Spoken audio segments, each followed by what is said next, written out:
In this video, we're going to look at active and passive form in Afrikaans, or as it's called, Lydende en Bedrywende Vorm. First thing you need to know about active and passive, or Lydende en Bedrywende Vorm, is the difference between Bedrywende Vorm, or active voice, and Lydende Vorm. And the difference is essentially based on how the sentence is structured. So when you look at active voice of Bedrywende Vorm, it's essentially stompie. In other words, the subject is before the object. And this is typically how normal sentences are structured. So if you look at the example here, die onderwyser het die leerling tydens die periode gehelp.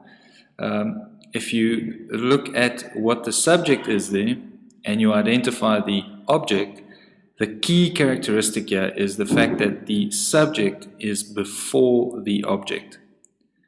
That's what qualifies it as an active voice or bedrywende vorm sentence.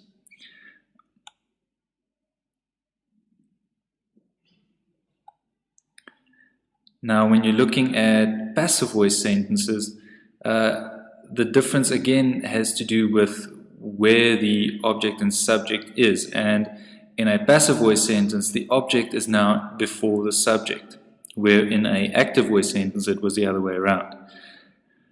So, if you look at an example, die onderwyser het die leerling tydens die periode gehelp, and it's the same sentence as the previous example. As it is there, die onderwyser het die leerling tydens die periode gehelp, it's in active voice. In other words, your subject is before the object. There's your subject, and there's your object. So that's a normal active voice sentence. Why? Because the subject is before the object. Now if I change it into passive voice, I'm in fact switching those two around, but it's not all I do. I have to also modify the rest of the sentence and change the word order somewhat. So you'll see that the rest of the sentence looks somewhat different. Now we'll see how that changes in a second when we look at the passive voice rules. But it's important that you understand the difference between active and passive voice. Alright, now, important to understand with passive voice of Lydende Vorm, each passive voice sentence, the first thing you need to ask yourself about that sentence is what tense is it in? And that's because each passive voice rule has specific structure according to the tense that you're dealing with. So in other words, past tense passive voice has its own rule, present tense passive voice has its own rule, and future tense passive voice sentences have their own rules. So you've got three different rules depending on what tense you're dealing with. Now, the first thing we're going to start with is past tense passive voice. Now, firstly, just have a look at the rule. You've got the first bullet there. The rule is object, then is, then your adverbs of time and manner and place, then deur, then your subject, and then verb 2. Now, what you need to be able to do when you look at a sentence is, firstly, you need to be able to identify tense. Now, obviously, if it's a past tense sentence, you're going to use this rule. Any of the other tenses, you're going to use the other rules, obviously. The second key element is you need to be able to identify the parts of the sentence. You need to be able to identify the object. You need to be able to identify adverbs of time and manner and place, as well as the subject, as well as the verb. Simply because you need to move them around in the sentence into the correct position, as the rule tells you to do. So if we look at the example, die leerling het vanoggend die werk vinnig thuis voltooi. First thing is, obviously we're dealing with past tense. Easy to identify, seeing as we've got a het, and we've got a second verb right at the end, voltooi. Now, if I'm changing that into passive voice, first thing is I need to be able to identify the parts of that sentence. So you need to know what the subject, the verb 1, adverbs of time, if there are any, adverbs of manner and place, if there are any. You need to also identify the object, and verb 2. Right, so first things first, what's the subject? And it's die leerling. Important there to understand that when you're dealing with this type of example, everything on the left-hand side of your verb 1 is the subject, as you see there. Right, then your verb 1 is obviously het. Vanoggend, which means this morning, would be then adverb of time.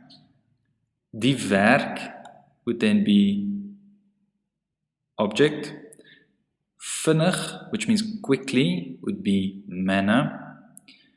Thuis, which means at home, would be place. And then obviously what am I left with? Verb 2. So if I apply the rule, the passive voice rule to this sentence, I have to now move them into the correct position. The first thing I need to start with then is object, which is die werk. Right, next is I need to add a is. Then I put down my adverbs of time and manner and place, if there are any. In this case, I've got all three. So first thing is adverb of time, then adverb of manner, and adverb of place. If you're wondering what sequence to put them in the same order you found them in the original sentence, which will be time, then manner, then place. Then I add a deer, then I add the subject, and then I move my verb to into the sentence. Now you'll see I'm still left with a het, and if you look at the original rule, there's no mention of het, which means I get rid of it. Now if you just check that your sentence is correct, match it up with the rule. That's the easiest thing to do. First I've got my object, which is die werk. Then I've got my is, then I've got my adverbs of time and manner and place. Then I've got the deer. Then I've got the subject, and right at the end there I've got my verb 2. So it matches up with the rule, which means you did it correctly. Now if you're looking at future tense, the rule looks very similar. One change is though that you, instead of using is deer, you use sal deer, and at the end you add a word. Right, now if we look at the example, die leerling sal vanoggend die werk vinnig thuis lees. If we break that apart into subject, verb 1, time, object, manner, place, and verb 2, what happens? Well, there's your subject. Verb 1 would then be sal. Vanoggend, as with the previous example, is adverb of time. Die werk is your object. Vinnig is your manner or adverb of manner. Thuis, which means at home, is your adverb of place, and then lees is your verb 2. Right, now when I apply the rule to the sentence, what I need to do is I need to move the parts of that sentence into the correct order, starting with the object. Then sal, as you see in the rule. Then I add my adverbs of time and manner and place. Time, manner, place. Then deer. Then I need to add the subject. Then I add verb 2. But just have a look at the rule. Your verb 2 in passive voice must be in past tense. So you add the ge. And last bit, and this is a bit that most people forget, you add the word. So if you match it up with the rule to see if you did it correctly, you'll see that, in fact, using the same sal, but rather think of it as replacing the existing sal with a passive voice sal. Now let's just match it up with the rule. There's your object, die werk. There's your sal. There's your adverbs of time, manner, and place. Is your deer, then you've got your subject, then you've got your verb 2 in past tense, and you've got your word. Now, present tense, rule looks very similar, but instead of is deer or sal deer, in present tense you're dealing with word deer. And one little snag here, because it's present tense and you only have one verb, you'll see in the rule it ends with verb 1 and not verb 2. just keep in mind there that you also need to change the verb one into past tense. Right, so if we look at the example, first things first, you need to break it apart. So the subject, again, die leerling. Verb 1 is now lees. Vanoggend is still time. Die werk is your object. Vinnig is your manner. Place is thuis. And you got no verb 2. Why? Because it's present tense. And present tense has only one verb.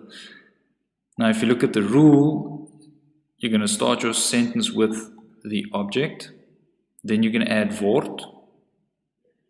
Then you're going to add your adverbs of time, then manner, and then place. Then you're going to add the deur. Then you're going to add the subject. And as you see with the rule, it says verb 1 in past tense. So lees goes right to the end, but you remember to change it to past tense. And if you match it up with the rule, there's your object, you've added the word, there are your adverbs of time, manner, and place. There's deur, there you've added your subject, and there you've added your verb 1.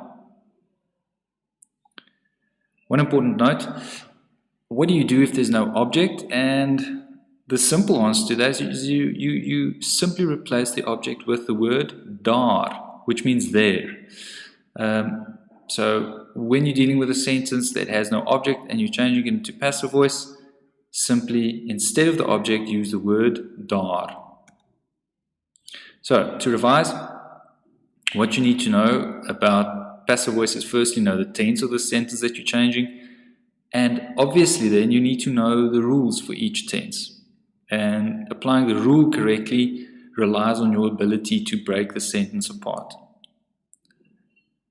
And the rules here at the bottom, make sure that you know these rules. A handy tip that I would give you is, if you're doing an exam in Afrikaans, make sure that you know the rules and write them down on the cover sheet of your question paper before you start with anything, so that you know you have them written down in front of you and you can refer to them when you get to a passive voice sentence.